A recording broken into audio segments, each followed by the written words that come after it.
Hello, world. Welcome to Be in the Moment. It is my joy to bring you a completely new show based on love of my hometown, Marietta, Georgia, particularly focused on the endearing Marietta Square. And it is my great privilege to have as the inaugural guest a hometown hero, celebrity Spiff, the radio host of The Mostest with Randy from the days of Good Times, Great Oldies, Fox 97. That's right. Yes, so thank you, Spiff, for being with me in the moment today. I am glad to be here, Rory. And yeah, the old Randy and Spiff show a long time ago. Yes. And it left an indelible mark on the hearts and minds of so many of my friends and classmates. Well, are those people we owe money to? Because that's usually the people who really like to look us up. Well, I'm sure we'd all take it, right? No, we don't. No, I moved out of the area. Come on.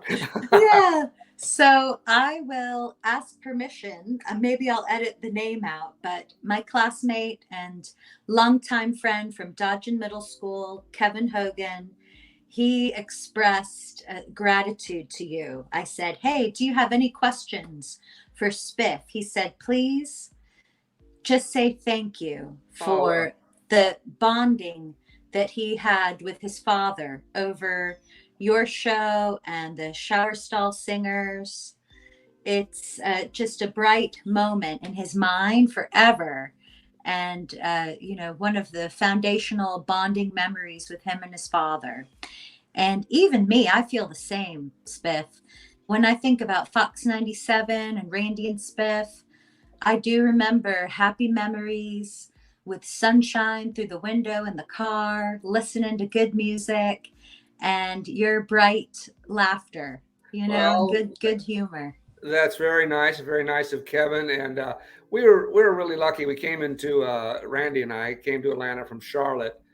We had met in Chicago, outside Chicago area. We came here in 1989, February of 1989, and we were lucky. We came into a format uh, oldies at the time, and real oldies now. But that everyone loved the music and was so connected to music when they were growing up that we were immediately welcomed to the area. And as far as the younger generation who still remember us, a lot of them, like you and like Kevin, their parents listened to us. It's sort of captive listening because their parents were in the car and controlled the radio. The kids had to listen to us, but thank goodness they liked the music and sort of got Yes. indoctrinated to us over the years. And as you well know, the Atlanta traffic was is a mess, and so which was good for us because people were in their cars, know where to go. They didn't have the Sirius radio or anything like that at the time, so they had to choose between the radio stations. And we were lucky to have a great following, and our listeners just kept us here in Atlanta for a long time. I mean, I'd like to thank them because without the ratings, we wouldn't have been here as long. And they loved the music and loved the show. So we had a great time. We just went in the morning, wanted to have fun and play some great music. Yes. And had you always been a morning person? Because what time did your show begin? Our show began various times through the years, anywhere between 5 in the morning to 6 in the morning. We began, and we are Wow. usually done by 9 or 10, depending on the shift. Hmm. But and I'm not a morning person. I remember when I was in high school, and a friend of mine delivered the newspapers early in the morning, and Hmm. that was his job. And he was going on vacation. He goes, would you like to, for 2 weeks, I'm going to be out of town. He said, I'll pay you my salary if you just deliver the papers for me. And I go, are you kidding me? I am never getting up in the dark to do some kind of job. Well, I ended up getting up between 3:30 and 4 every morning for forever, for a Wow. radio job. And I'd get up and I'd get about 4 hours sleep a night and Hmm. maybe 1 to 2 hours nap in the afternoon. Hmm. So yeah, Wow. That is so neat. that's the worst part of the job was when that alarm clock went off in the morning. I'm like, oh my gosh, Right. It's yeah, a good routine, though. You get up, the early bird catches the worm, right? that's right. And I was usually back home by noon. So Mm-hmm. if I had stuff to do that day, but after my nap, I still had plenty of time because at night I would write for the next day's show. So, Oh, that's brilliant. yeah. So when did you start writing? Has that always been a passion for you? I always sort of enjoyed writing. In high school, though, I wanted to be an aeronautical engineer because I loved math. And I took Ooh. calculus and everything in high school, but calculus finally sort of kicked my butt. And I said, I don't want to do that anymore. I can't understand it. So I ended up going to radio. And my initial jobs in radio was writing. I was a copywriter. I write commercials and promos, and I'd help produce those. And when I was in Rockford, Illinois, the morning person there, John Arthur, he asked me to come in and do a comedy bit with him that I'd write in the morning. And that sort of started it. He left. Randy came in. I ended up joining him, and we went from Rockford to Charlotte to Atlanta. Wow. So you were a team right from the start. Yeah. Randy came in to do the morning show after John Arthur left. And I was still a copywriter at the station. But our program director said, why don't you go in and do that comedy bit or do a different comedy bit with him in the morning? And we started, and we clicked immediately. And we're great friends and still are. And so that was 1984. And so we were on the air together from 84 till 2011 when we were out of radio totally. Right. I know. I remember the transition in the landscape here in Atlanta over the years. I've always been a huge fan of radio. I love the technology of radio. I love listening. So I remember I used to have a little boom box with a tape deck in it, for listening to tapes. And I would toggle back between Fox 97, Randy and Spiff, and Steve and Vicky, Star 94. Yeah, Steve and Vicky. I know them both. They're great people. And when Steve was in town before we got here, but then he had left and gone to, I think, Dallas, Texas. I might be wrong on that, but he was out of town. When we got here, he was not on Star 94, but him and Steve and Vicky did come back after we were in town about 8 months later, and they had a great run as well. They were very successful at Star 94.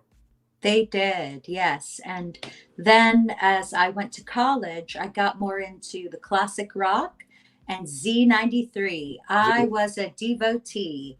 I absolutely loved Mara Davis. Yes, Mara's great. Kylie. Yeah, they're both great people. And Z93 was popular. 96 Rock was another station that was very popular at the time. 99X. Yeah, so there were several major stations. V103 was huge. So there was some major stations, going back and forth against each other. And at the time when we started, most of them were individually owned. So as a massive competition, but as the conglomerates sort of took over and started merging stations, I think that in the long run perhaps hurt the competition a little bit. But yeah, it was a golden time for radio back there in the 90s and early 2000s. Certainly, yes. We have been blessed here in Atlanta. And even to this day, I listen nonstop to 91.9 WCLK, Jazz Radio of Atlanta. Yeah. And I know the time of day based on which host is on. Exactly. People wouldn't have to look at their watches or their clock because they knew when we did a certain comedy bit or a certain newscast stuff, they knew exactly what time it was. Yes. So we have just a wonderful network of superstars here that give inspiration and joy and wake people up and brighten up us, our lives through the day. So I think that is one of the points of radio, is that you are inspiring and you are uplifting people on the daily. So did you recognize that as you were a host with the power of comedy? I was always sort of a class clown in high school. And I remember one teacher grabbing me by my shirt collar and taking me in the hallway and because I was making, humorous remarks in the class and told me that I was sadly mistaken if I was going to amount to anything by being a comedian. And, well, I did. Yep, they were wrong. I did halfway decent anyway. But the thing, people our listeners were so loyal to the station, besides the show, and they loved the music so much, and they grew up because we were playing oldies. They grew up being very close to the DJs, and as part of the family. So they would share things with us. They would call and they would let us know if they are having a rough time, and how we helped them through it and things like that. And I guess sometimes you don't realize you're doing that because you're in the middle of the show. But the more I thought about it, and I thought, wow, yeah, we really are. But we were just doing what we enjoyed. I mean, I always enjoyed making people laugh, and we had producer, we had a news person, Greg Black was in there. We had our producers, different producers through the years, and as long as we were entertaining ourselves, we felt we were entertaining the listeners, because you're sort of talking when you're on the microphone. You're talking one-on-one. That's what you want to think. You're talking to someone that is just sitting across the table from you or in your break room, and you're just having a good time with them. And some of our best shows involve the listeners. We'd do call-in topics, or they'd call in on something we did, and we'd just riff off of that for the entire show and have a great time. We had very creative listeners that made us laugh a lot. So it was a great job to have, because we go in and start laughing at 6 and quit laughing at 10 and go home and take a nap. Brilliant. Yes. It was great. That is. And were there any hosts that you adored growing up? When I was growing up, I grew up in Illinois, and so I listened to WLS, which had a huge signal, sort of like WSB now. You can hear it all over, even at night. And Larry Lujak was the morning. He was a morning show host there, and it would just crack me up. And he had Tommy Edwards with him as a sidekick sometimes. And it was just a very, very fun top 40 show. Well, and what's funny is the top 40 music they were playing back when I growing up was what we ended up playing now. When we were on the air, they were oldies, but I grew up listening, to Frankie Valli and Peter Noon and all that. And then of course later I met all those people because they'd come on our show when we were on Fox 97, and that's who I grew up listening to. And so that show probably, is what really got me going into radio. Right. That's beautiful. I'll have to look him up. Larry Lujak. Oh, Larry Lujak. He's in Chicago, and he's in the National Radio Hall of Fame. And so he has a good show. They had a lot of good radio shows in the Chicago area, but that's the one that I was drawn to. Right. And thinking about Chicago, Second City comes to mind. Yeah. So is that a place you used to go and improvise? I never did go to Second City. I went to some clubs in Rockford, Illinois. When I was in California, a friend of mine would go to the ones in Los Angeles, the Comedy Store and things like that. And on occasion, I'd write some bits for him. And he is very, he was very good on stage. But no, I never did get into the Second City. All the time, you'd think I would, because we were like in Rockford, we're about 90 miles outside of Chicago, so I didn't go in that often for nighttime things. But I wish I would have, because I had a lot of talented people through Second City. Yes. And do you still do any improv today? Do you do any open mics or comedy nights? No, I really don't do any of that. I'll try to, use a little of my humor on my Facebook page and things like that. But I'm retired and loving it. So, hiking around Kennesaw Mountain area, we go to Marietta Square, taking photos, and when I met you there at the Australian bakery there, and that's what I was out. I was just out that day enjoying the weather and enjoying it. Like you said, the Marietta Square is a magical place. It's really, really cool.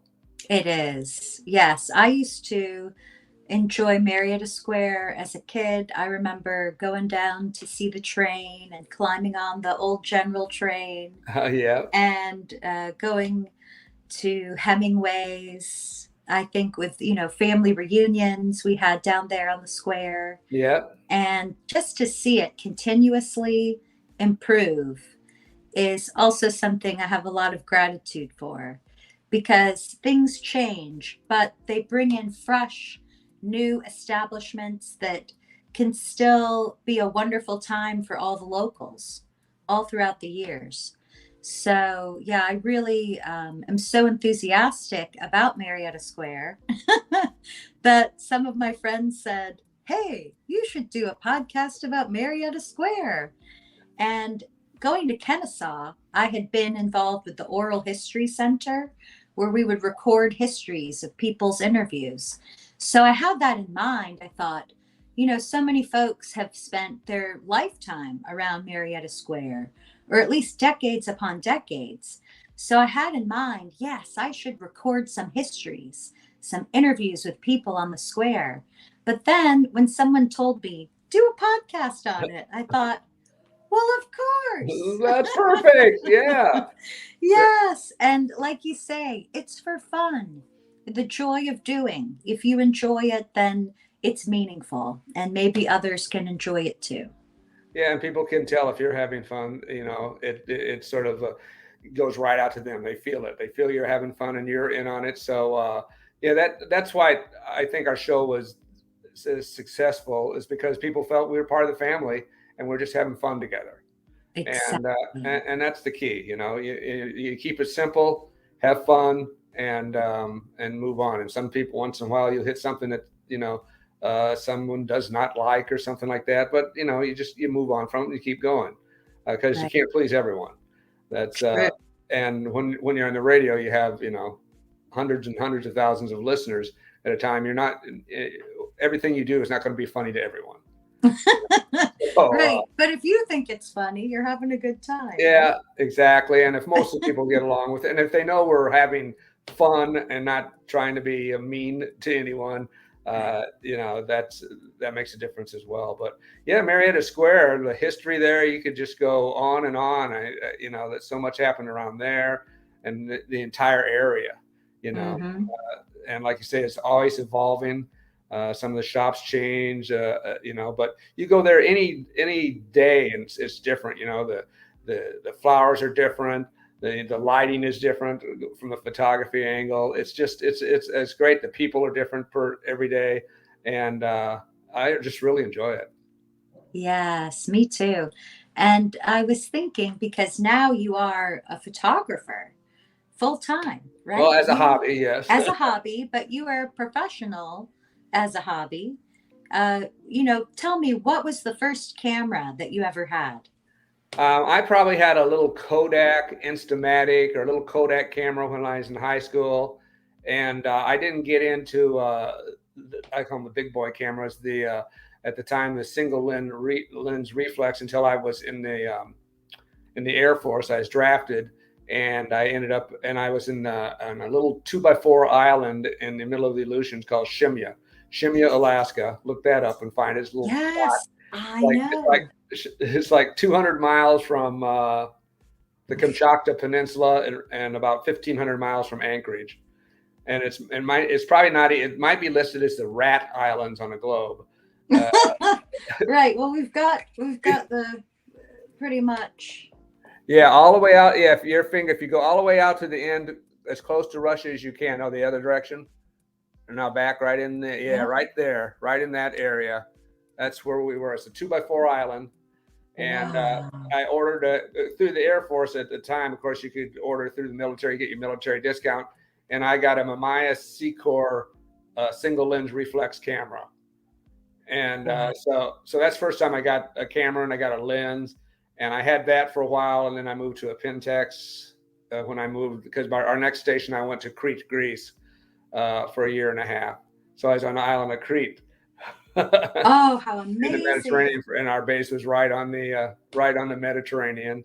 Oh, So I got a lot of pictures of fabulous. Greece and stuff like that, and it just evolved from there. I sort of got out of it for a while. I always had the cameras, and yep, Crete, Greece, there it is, right in the middle of the Mediterranean, and Wow. that was a wonderful assignment. And so I took a lot of pictures there. After I got out of the service and probably out of college, I sort of slowed down on photography for a while. Was probably concentrating on my radio career and just got out of it. Didn't have the creative photography juices flowing, I guess. And it really picked back up when everything started going digital. and I got a little Canon digital, and then I ended up getting a big boy Nikon digital, and now I'm Mm. mirrorless, and I just added some lenses recently, and now that I'm retired, I almost always have a camera with me, and there's always so wherever I go out and I hike Kennesaw Mountain area or some part of the park 3 or 4 times a week. Go to Marietta Square, go to Acworth, go to Cartersville, go to Kennesaw, all these little towns, Dallas. They're just all great little towns to hike around in, just walk around in, take some photos. Yes, we are so fortunate with our town squares. Yes, They're thriving. I know it. And you can't say that all around the world. No, you can't, and that's sort of the a charm of Georgia. I mean, we're close to Atlanta, but you find a little Marietta Square, which is really cool.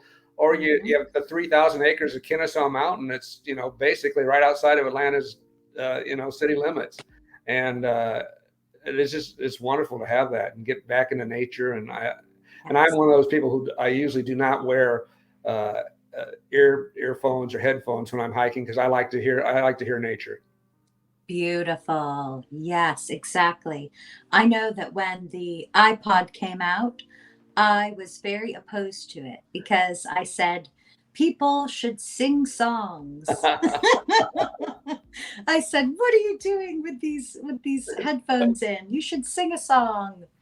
But now I do have the headphones in as I'm a big walker. Yeah. And I love to listen to motivational videos, affirmations, music, and it is fun. But like you say, we must remind ourselves, be in the moment and listen to the birds because they're there, they're chirping. Oh yeah, I could tell the difference usually when I'm hiking. If I hear something rustling in the leaves, I go, well, that's a squirrel, or that could be a deer. And I've had people walk past with their headphones or earphones in and Mm-hmm. earplugs in, and they say, "Have you seen any deer?" I go, "Well, there's one about 20 feet over there. If you take time to look." Right. But no, it's whatever people like to do. That's great because I have friends who like to listen to motivational tapes and Mhm. podcasts and things like that, and they swear by it. And if I do that at all, it's like late at night, and I'll just pace around the house listening, walk around the house listening to something. Mm-hmm. Yes, I must give a shout out to Bob Baker. I think Bob Baker is excellent. He has a channel on YouTube. Okay. It's Bob Baker and Pookie Ah, is his wife's name. And they are so cute. They even make up some kind of funny songs, I love it. a little cheesy, but really fun. So that's my There's style. a lot to choose from out there. There's a ton of creative people, Right. and I think that's one good thing with the social media that these people have an outlet to do that, and you find out how many talented people there are out there, and funny or thoughtful or whatever they're doing. It's just Hmm. it's pretty amazing.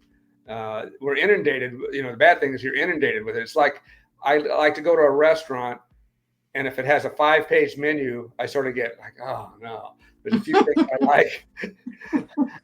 I'm a simple guy, and I said there's a few things I like. I want to look at 5 pages of menu, Right. and that sort of overwhelms me too. The way with YouTube or anything on the social media, it's like there's so many choices, and I know I'm missing some good stuff because you can't try everything. But sometimes you just go back to your old standbys. Yes, exactly. Right.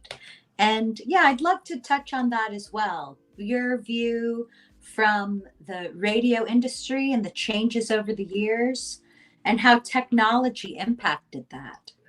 Well, I personally think that it hurt radio because radio was, to me, radio's at its best when it's localized.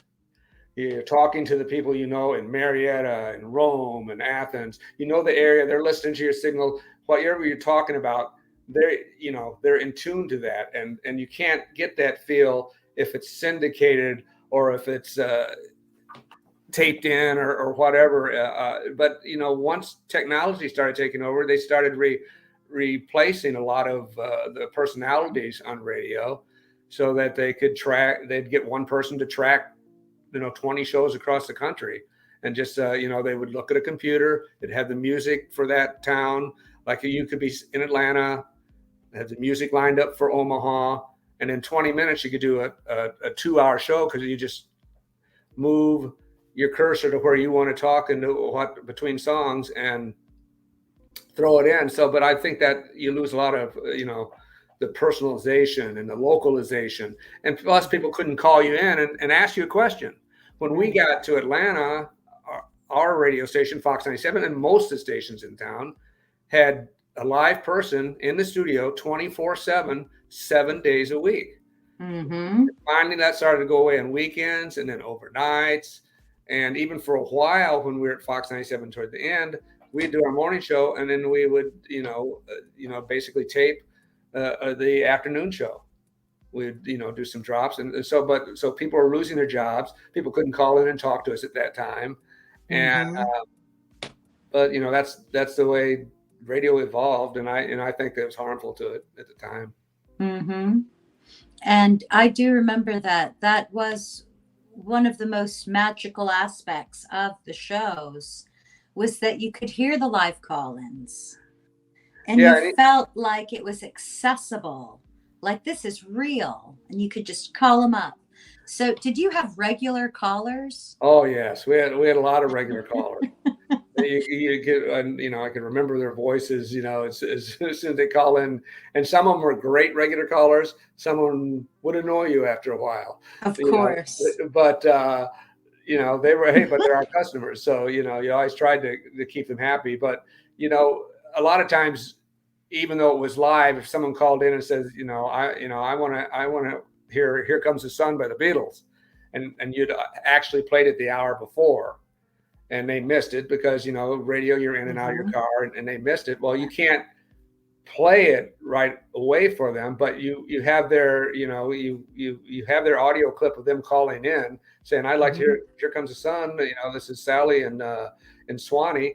And so you keep it. And then, 4 or 5 hours later, or the next day at a different time from when it had played before, you throw her clip in there. Hey, this is, Sally from Swanee, and I want to hear, Here Comes the Sun, and then you play it.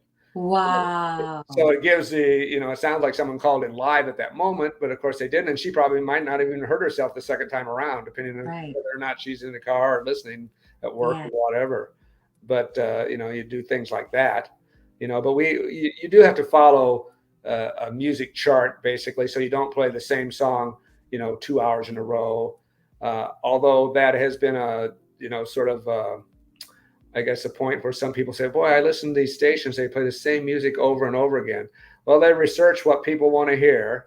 And I sort of agree with the listeners somewhat in that part. You do get tired of hearing the same songs, but those are the songs that most of the people like to hear. And most people don't listen to your entire 4-hour show. They listen to, maybe 15, 20 minutes, an hour, maybe, if they're really stuck in the car. So, but the people who listen all 4 hours go, well, you played that at 6 a.m. this morning. I go, hey, it's 10 a.m. now. This is different people, So, right. Yeah.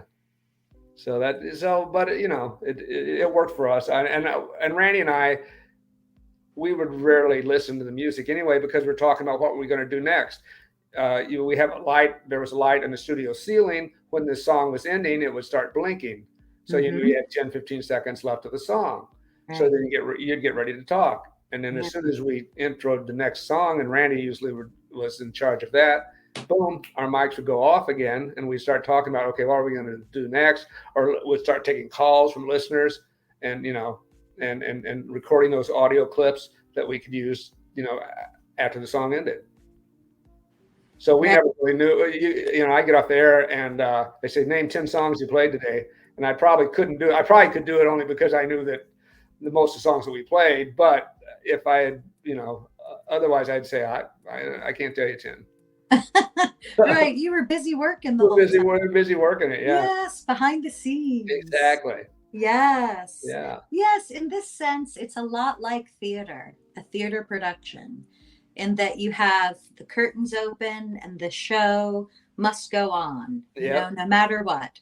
And then they close and you can set up or change the costume, get things ready. It's open again. Yep. Yep. Yeah. And it Yep. is that performance art where it's live then. Be there or be square. Like if you're not there, you missed it. That's right. It's not recorded. So I do love art and events that are like that have that be in the moment experience where if you were there, you remember. So that must have been a lot of fun. Yeah, And talking our boss definitely knew if we weren't at work on time. All we had to do is turn on the radio. exactly, I know it. That's so true. Yeah, I always listen to Morris in the morning every day, and he does the morning motivations. And then sometimes, I'll be waiting to hear him and I'll think, where is he? And the music's playing and I think, oh, he'll be on soon, And so, yeah, I noticed that about radio. It's again like live theater. Yes, You it got to is. be there, and otherwise you hear the interludes. But in terms of the music, you hosted a lot of events. You had concerts. I mean, I think you met a lot of legends of American music. Yeah, I did, and that was really cool because most of these legends, as I mentioned earlier, were people I grew up listening to.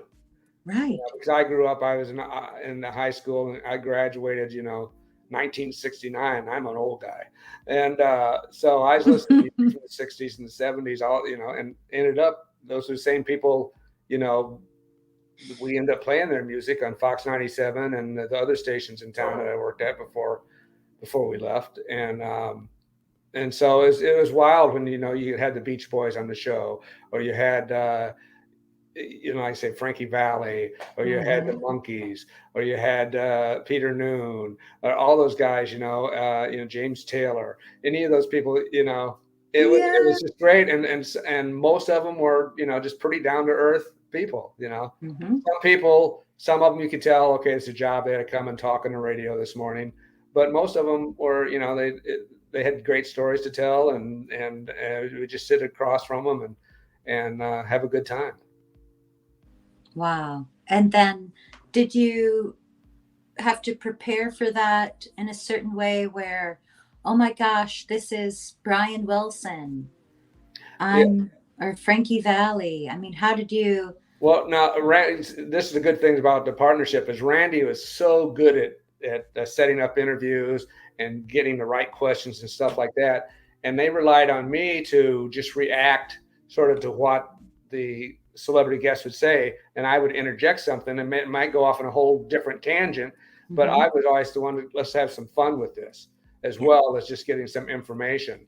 And, and so yeah, so it was always interesting to do interviews, but like I say, Randy was so well prepared. He had tons of questions. If the person was just answering questions and not wanting to go off in a different tangent, Randy had plenty of questions to ask him. So and if they weren't going along with having fun, or we thought that it was a little bit boring, we didn't care who it was, and we cut the interview short in a nice way and move on. Hmm. You know. Right. Yeah, because you're there live. Yeah, but we're there, we're live, and and Hmm. and we don't want it boring for our listeners. You know, Right. and so you want to just keep moving. But most of them we could have. James Taylor was so good.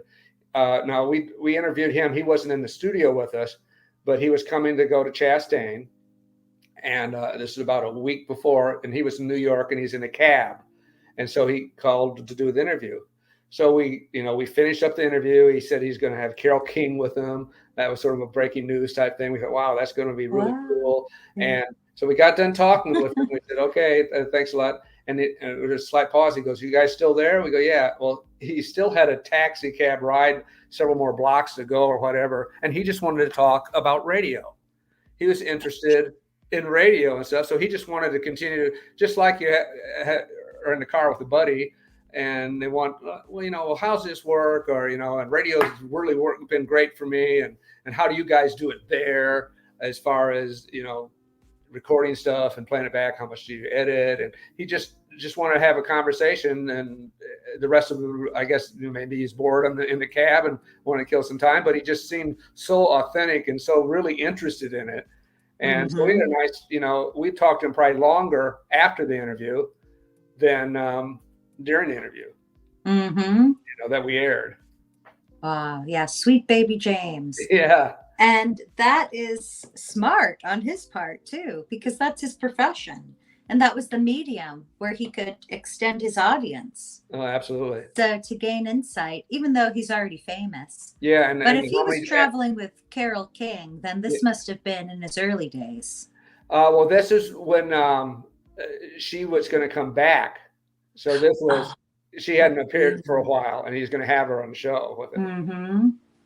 So. Wow. So was she there too in the text? No, she wasn't. No, she wasn't in the cab because he was. Right. I guess he was probably going to meet her in Atlanta or whatever, or I don't know how at the time. But yeah, so so a lot of them were like that. You could just talk. Peter Noon from Herman's Hermits, Mrs. Brown. You've got and Henry VIII, and he was a teen idol, and he's ended up being a friend and still is a friend of mine.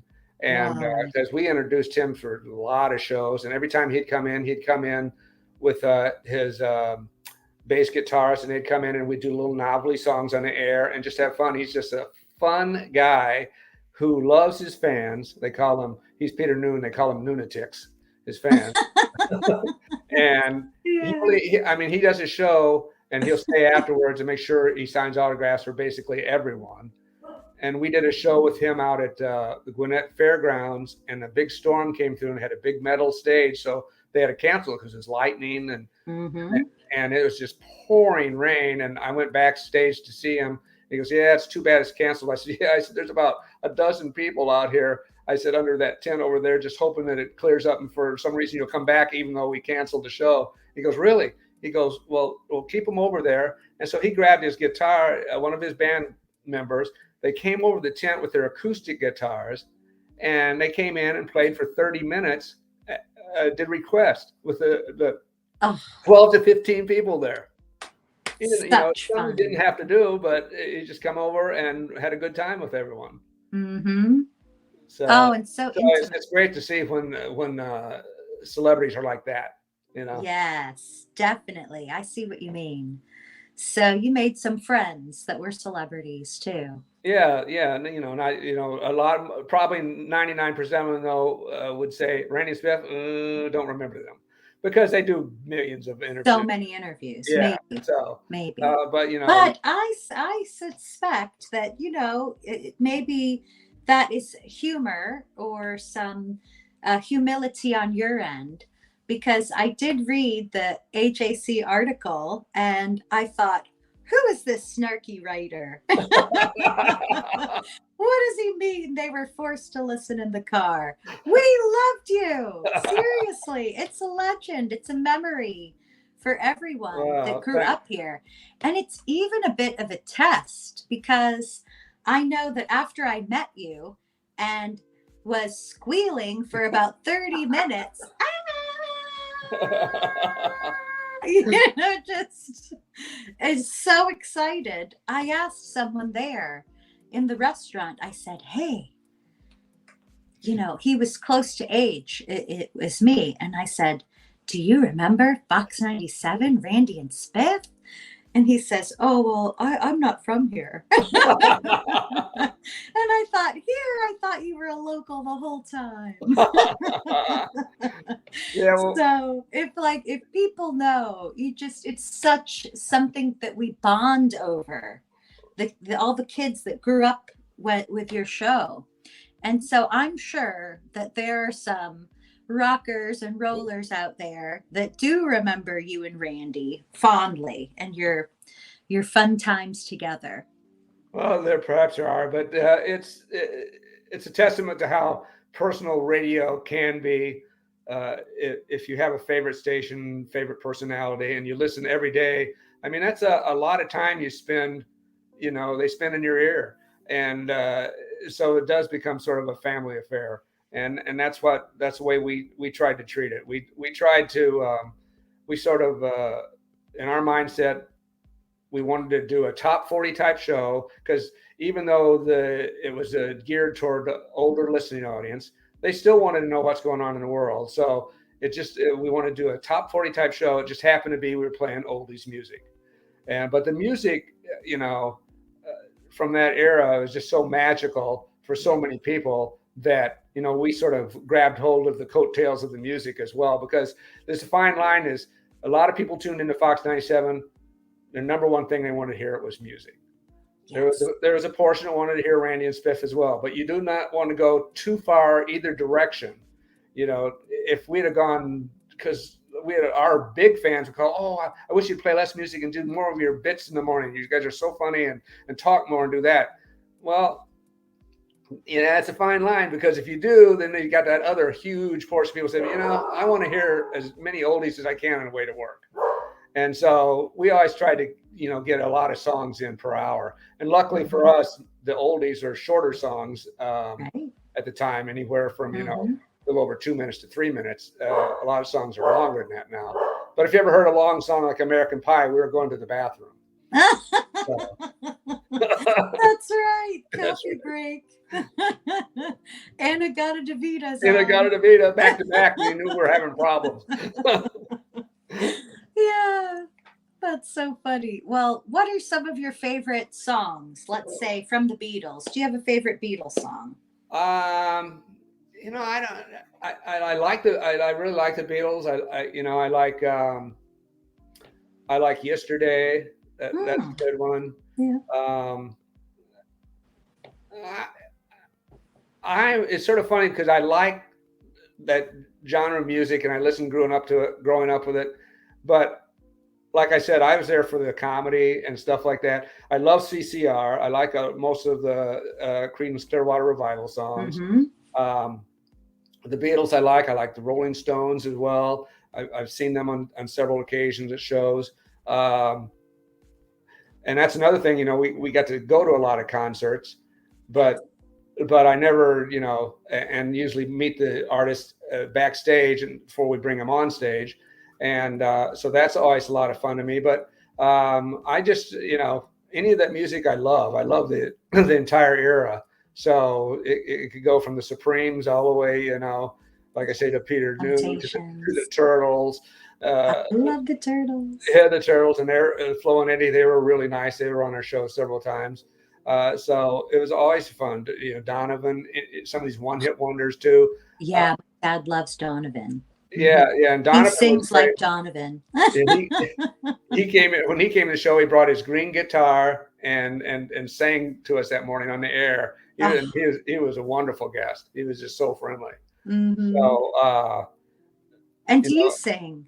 Oh no, my wife sings, but I don't. Does she? What does she sing? Well, she sings with Song of Atlanta, which is women's barbershop, Sweet Adeline's. And the Song of Atlanta, the last international contest they had, they finished third in the world. and they're really, so it's women's barbershop. She was in a quartet when I met her. She's in a quartet as well as with the chorus. Now she's just with the chorus. Both my daughters sing with the chorus. And when we got married in 1996, and what a great year. What a great year. And yes. And she Come Grow Old with Me, she sang it at the altar. Surprised me. She had our keyboardist, was Jerry Buckner, who did voices for some of our characters on our morning show. And I don't know if you know the song Pac-Man Fever, which is an old song about the Pac-Man game. He had written and produced that. And but so him and Janet, my wife, had practiced, unbeknownst to me, up before the wedding, and all of a sudden, in the middle of our vows, he starts playing, and she sings to me, and it's great. It was great. So she has a wonderful voice. Oh, how lovely! I could play the kazoo. That's it. That's my musical. that's all I could do. The kazoo works. That's right. But we used to have a kazoo marching band at the St. Patrick's Day parades in Buckhead every year. We had Did you? St. Patrick's Day marching. A whole team of you playing the Then we kazoo. play Louie Louie. Oh, So, how cute. yeah.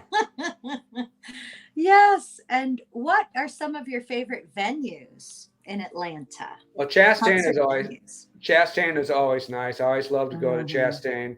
Of course, all our oldies concerts, we started out at the old Fulton County Stadium, and then we Mhm. moved to the Georgia Dome. And those may not be great venues for music, but they were great for us because they're we had such great times there. So those are my best memories. You know that I And did that become the Omni? No, that we did a show at the Omni, and we did a show at the Fox Theater as Oh, well. right. Fox 97 at the Yeah, Fox. exactly. The Fox Theater is a great place for a small concert. That was fun. That was one of our first ones. We did shows out at Stone Mountain. We did them on Lake Lanier. We used to have we did them on the Woodstock Square, the Acworth Square, or I mean not Marietta Square. You know, when they have their little venues up there in the Mhm. States, we've done stuff there, and that's always a lot of fun. I like some of the small ones because it's more intimate, and the people could be right up close to the artist, and I enjoy that. Oh, yes, me too. So yeah, a lot of shows and over the years, Yes. and I can't remember most of them. Right, because you've been to so many. That's right. So, did you always have people asking you for tickets? Yeah, we would always have some people asking for tickets. You know, the most, especially when we did our oldies concerts. You know, Right. but of course, you know, we're doing those at the Georgia Dome, and you know, it had 40,000 seats. Uh, so we'd give away a lot on the air and that, and some people would say, "Well, can you get so and so's autograph?" Oh, Or that was the big one. that was a big one and stuff like that. Yeah. But you know, and you say, "Well, no," we'd hate to ask for autographs for ourselves, because Hmm. you're working with these people. You don't want to, uh, Right.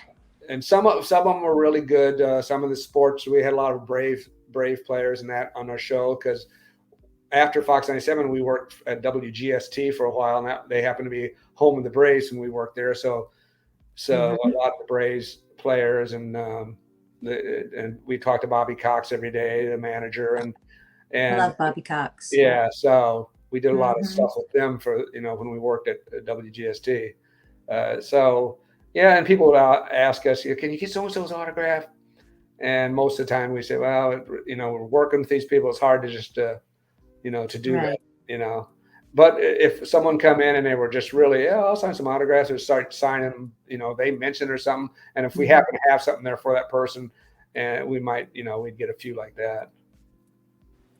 So, Right. Yes, because you're a local hero. People want to connect with you, but then also you have healthy boundaries. right, but the Right. good thing about the oldies concerts is we'd set up an autograph tent Oh, outside before the show, and we used to have old TV stars come in for those shows as well, and they mhm. would be in the tent with Randy and I still don't know why they want our autograph as compared to you have Don Wells from Gilligan's Island sitting next to you or something. They'd want yours, but Yeah, of course, because yeah it but matters. You're a yeah big part of people's day. so but that was a lot of fun. So that way we didn't have to ask them individually. People would stand in line and get their autographs. Right. And nowadays, people might ask for your autograph as a photographer, I think. Oh, I don't think so. So I would love to open the screen up to share some of your favorite photos and some of your favorite subjects, and to just hear from you about your ethos as a photographer. Even though it's a hobby, you must have some aesthetic standards that you have at the moment, or maybe you've evolved. Oh, look at Yes, that. so here we are. Spiff happens. Oh yeah, this So is this is my Instagram page. Okay. Yeah. yes. Well, right now we're doing, and this probably interests you. There's a website called 52 Frames, and they have a photo challenge per week. Okay, and and there's 3,000 some people around the world who will enter a photo every week, And this week's is line, a song, a line from a song. And you could tell there, like I have my granddaughter's visiting, and she's in the house right now. So she is playing fish. So I used the Kenny Rogers song, "The Gambler." Know when to hold them, know when to fold them, and that's the shot of, you can see her right there at the top, looking at her cards. Oh, how cute! Yeah. That is perfect. And then there's one of a daffodil right next to that, and I used, have you ever seen the rain? Oh, beautiful. Yeah, see, that's know when to hold them, know when to fold them. And that's a line from a song, and then that's the daffodil. And I want to know if you've ever seen the rain coming down on a sunny day. And so you can see the raindrops on the daffodil there. So these are some I'm considering, because you only can enter one per week. And I think the next one was a hawk flying.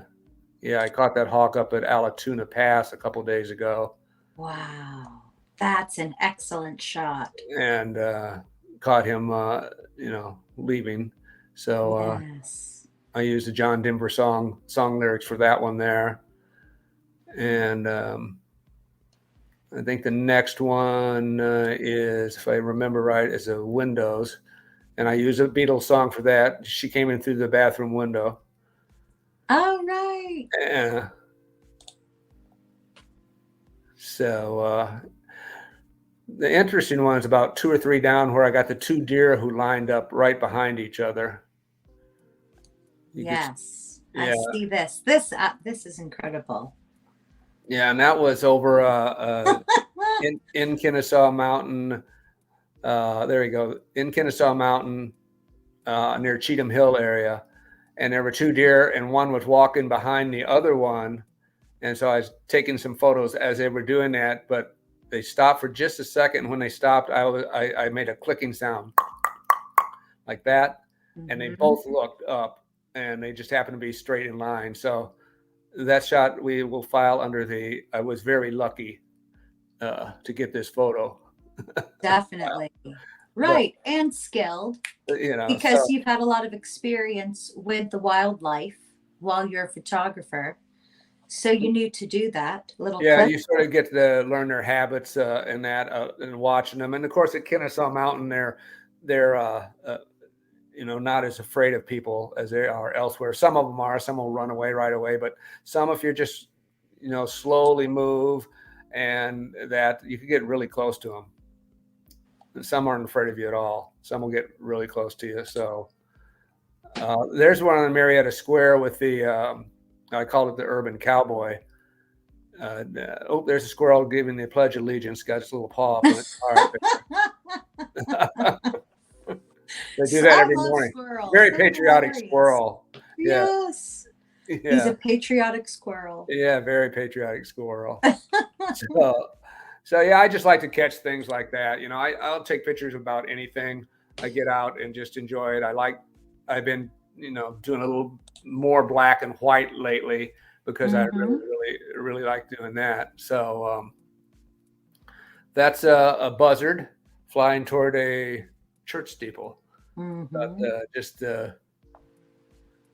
yes, we have so many church steeples in Marietta. Yeah, there's a lot. Yeah, you get up on the top of Kennesaw Mountain, you can look around, you can see many of them, and it's sort of cool to see them sticking up above the tree lines. So yeah, there's a lot of photo opportunities around the area. Here's the stranger. This is great. Yeah. So. And do you have any clubs, photography clubs, that you're a part of? Well, the only club we involved, matter of fact, I have a meeting this afternoon, is with. This is the stranger. That's the day that I think I took one of the pictures of you as well, because that was the challenge that week. Take a picture of a total stranger. So we met her in the antique shop, and handed her that book that's titled "The Stranger," and she played along perfectly and gave me the the side eye, which was excellent. It is. Yeah. So she's the one that made that picture fun because It she is. played right along with us. So yeah. Oh, that's a good one. Yeah, that is a good Oh, one. and then what's going on here? Okay, that's Frankie Valley. That's Frankie Valley. That's at one of our shows. And that year we had done TV commercials for Randy and Spiff will do anything to get you to listen. And you could probably see those TV commercials if you go to. I have a YouTube page, and it's some of the TV commercials we did back in the day. And we are dressed as maids, like we're cleaning someone's house because we'll do anything to get you to listen. And those are the maid outfits we had. Well, we had put them on for the show to go out and introduce an act, and we got Frankie Valley to pose with us. That is classic. Look at that. Look at his expression. Yeah, he played right along with us. He was great. So that was 1996. Again, oh, your special year. So how about for the Olympic Games? Well, were you active there? You were busy getting married and. Yeah, well, in '96 at that concert, Janet and I used that concert in '96 as our wedding reception, actually. And so we had all the people, the 40,000 people, do the dance for us and do the chicken dance and the whole work. So. But yeah, 96, we were actually, a few years before that, I guess it was when they announced that Atlanta was going to get it in 96, I was down at Underground Atlanta for that. And we did a lot of, we gave away tickets to the Olympics, and I went down to a couple events. We didn't host anything down there. We had a presence down there, but we didn't, weren't, involved with anything at the Olympics besides giving away tickets, being down there and talking about it. We did adjust our show time though from, I think we went on at 4:30 or 5 in the morning, the earliest, to get off early because they were trying to get people to get to work either earlier or get out, just to hold down on the traffic in Atlanta. So we were doing our show actually earlier too. There's a fountain at Marietta Square. My favorite. I love the fountain. Yeah, the fountain's great. It is. It's beautiful. The people and their how they play, how the kids play in the water, and reach over and throw coins in it and things like that. The kids love to go up to the side of the fountain. That's a great place for photos. It really is. I've seen so many weddings. Oh yeah, right there. And yesterday they were filming something there. And yep. Just for local people to relax, and the sound of the water is so soothing. And plenty of benches for people to sit and read or whatever they want to do. And the square is very picturesque. It is. It's a jewel of the square. But talking about Atlanta, I remember watching that Underground Atlanta on TV, and everybody was cheering. They were saying, Atlanta, Atlanta, 1996. And it was like a big chant. Yeah, it was. It was a lot of fun. Yes. So this is such fun. So yeah, so it's a hobby, but it's a lot of fun. Mm-hmm. Yeah. And do you find yourself continuously improving? Are you learning new skills? Oh yeah, I'm learning every day. I'll look back at some shots that I thought were really great from several years ago. And I thought, oh, this is okay, but I could have done this, I could have done that. And of course, the light rooms and the Photoshops and that have come a long way. As with your phone. Your phone takes amazing photos anymore. And there's so many filters and stuff you could do. I don't like to do a lot of filter stuff. Mm-hmm. I like to, I will shoot in RAW, which is sort of like the old negatives, because you can adjust more in RAW. You can bring out things in the shadows and stuff like that. So you have more to work with versus just shooting in JPEG.